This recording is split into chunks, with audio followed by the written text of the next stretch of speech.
Hello students, welcome to tech point education academy. आज के video में हम डिस्कस करने वाले हैं सेवेंथ क्लास का एक chapter fractions and decimal chapter 2, जिसमें हम कुछ बेसिक कॉन्सेप्ट्स स्टार्ट करेंगे एक्सरसाइज 2.1 के लिए। तो पहले हमें स्टार्ट करना है कि फ्रैक्शंस क्या होती हैं, फिर फ्रैक्शंस में टाइप्स देखना है, प्रॉपर फ्रैक्शंस क्या होती हैं, इम्प्रॉपर फ्रैक्शंस क्या होती हैं, मिक्स नंबर क्या होते हैं, और मिक्स नंबर को हम जो है किस तरह से रिप्रेजेंट करते हैं, इक्विवेलेंट फ्रैक्शंस क्या होती हैं, एडिशन क्या होता है। ये सारे बेसिक कॉन्सेप्ट्स हैं जो हमें आज कवर करने हैं। तो let us start with what is fraction. Fraction क्या होता है? तो फ्रैक्शन की जब हम बात करते हैं तो हमारे दिमाग में आती है सबसे पहले फ्रैक्शन का मतलब होता है पार्ट ऑफ द होल। जैसे हमने मानिए कोई केक या कोई भी एक चीज ली और उसके दो हिस्से कर दिया आपके सामने, और दो हिस्से में से मैंने एक हिस्सा ले लिया।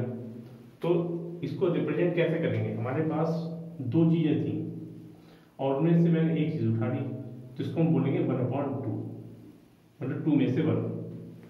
ऐसे ही हमने उतनी बड़ी चीज के 4 टुकड़े कर दिए और उनमें से 2 उठा लिए, तो कुल मिला के हमारे हिस्से में चीज उतनी आ रही है, लेकिन इसके लिखने का ढंग चेंज हो गया। ये हो गया 2/4, यानी 4 में से 2। हमने उतनी बड़ी चीज के 6 हिस्से कर दिए और 3 ले लिए, तो भी हमारे पास उतना ही बड़ा पार्ट आया। इस तरह से ये 3/6 हो गया। तो अल्टीमेटली ये जो नंबर है 1/2, 2/4, 3/6, ये तीनों आपस में क्या है? इक्वल है। देखने में अलग अलग लग रहा है लेकिन इनकी फिजिकल वैल्यूज क्या है? सेम है। इसका मतलब ये हुआ कि ये तीनों वैल्यूज इक्वल है, तो इनको बोलेंगे इक्विवेलेंट फ्रैक्शंस। यानी ऐसी फ्रैक्शंस जिनकी फिजिकल वैल्यू बराबर हो, जिनका पार्ट इक्वल हो, तो उन्हें हम कहेंगे इक्विवेलेंट फ्रैक्शंस। इसका मतलब ये हुआ कि अगर हम 2 में से 1 चीजें लेते हैं, या 4 में से 2 उठाते हैं, या 6 में से 3 थिंग्स उठाते हैं, तो इन तीनों का मीनिंग क्या होगा? सेम होगा। अब आते हैं अगली डेफिनेशन पे, जिसका नाम है प्रॉपर फ्रैक्शंस। तो प्रॉपर फ्रैक्शन में क्या होता है कि हमारा पहली शर्त होती है कि न्यूमरेटर डिनोमिनेटर से छोटा होना चाहिए, यानी ऊपर वाला नंबर नीचे वाले से छोटा होना चाहिए।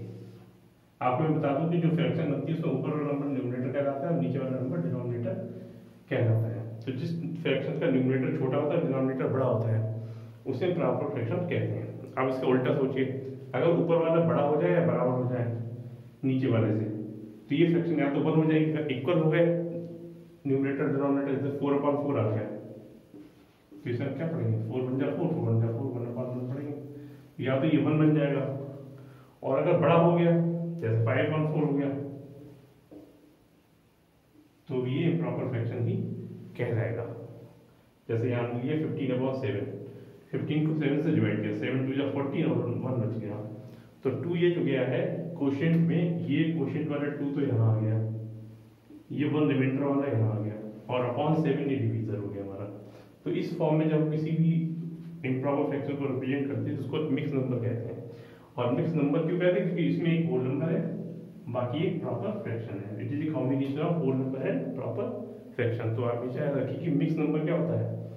होल नंबर और प्रॉपर फ्रैक्शन का एक कॉम्बिनेशन होता है। तो ये तो कुछ चीजें थी जो बहुत इजी थी और आसानी से आपको समझ में आ गई। अब हम चलते हैं नेक्स्ट थिंग जो हमारी है, वो है एडिशन। कि अगर दो फ्रैक्शन थी उनको हम एडिशन कैसे करेंगे?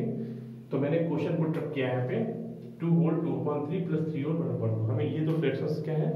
ऐड करनी है। तो कैसे ऐड करेंगे? सबसे पहले हमने क्या किया कि जो मिक्स फ्रैक्शन लिखी हुई है इसको इम्प्रॉपर में कन्वर्ट किया।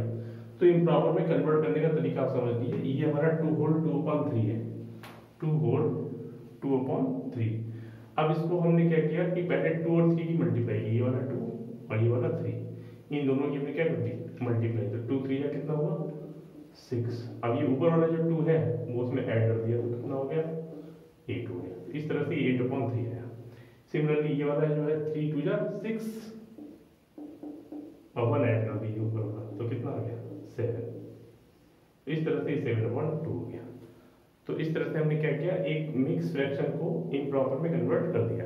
अब हम क्या करेंगे कि दोनों ये जो डिनोमिनेटर है, जो तो इनका एलसीएम लेंगे, तो एलसीएम लेने पे क्या आएगा? 6 आएगा। अब 6 आ गया तो हमने क्या किया? 3 का टेबल पड़ा 6 में, 3 1 जा 3, 3 2 जा 6, हमारा 2 जा गया, 2 जा से ऊपर भी मल्टीप्लाई कर दी, नीचे भी ऐसे ही 2 का टेबल पड़ा। तो 2 का टेबल पड़ेंगे 2 में तो क्या है? 2 1 जा 2, 2 2 जा 4, 2 3 जा 6, तो 3 आ गया हमारा, तो 3 लगा दिया। अब हमने 8 और 2 की मल्टीप्लाई कर ली, 16, नीचे 6 आ गया, 7 3 21, नीचे 6 आ गया। इन दोनों को ऐड किया तो ये ऊपर वाला ऐड आ गया 37, नीचे का ऐड नहीं होता, नीचे सेम लिखा जाएगा। तो हमारा ये आ गया 37/6। इस तरह से ये 6 होल 1/6 आया। 37 को हमने 6 से डिवाइड किया तो 6 6 जा 36 और 1 ये हमारा बच गया। तो ये हमारा 6 होल 1/6 आ गया। यही हमारा आंसर आ गया। तो इस तरह से हमने स्टार्टिंग की 2.1 की। और 2.1 में हमने क्या क्या सीखा? सबसे पहले हमने सीखा कि फ्रैक्शन होती क्या है, न्यूमरेटर क्या होता है, डिनोमिनेटर क्या होता है, इक्विवेलेंट फ्रैक्शंस क्या होती हैं, प्रॉपर फ्रैक्शंस क्या होती हैं, इम्प्रॉपर फ्रैक्शंस क्या होती हैं, और हमारा एडिशन। इतनी चीज़ें हमने सीख ली। ठीक है, अभी कुछ कॉन्सेप्ट्स इसके और बचे हैं 2.1 के, जो हम नेक्स्ट लेक्चर में कवर करेंगे। आप इनको प्रीपेयर करिए और इनसे रिलेटेड अगर कोई भी आपकी क्वेरी है या कोई भी क्वेश्चन है तो हमें कमेंट बॉक्स में जरूर बताएं। साथ ही वीडियो अच्छा लगा हो तो हमें लाइक शेयर और सब्सक्राइब जरूर करें और हमारे चैनल को सपोर्ट करें। Thank you.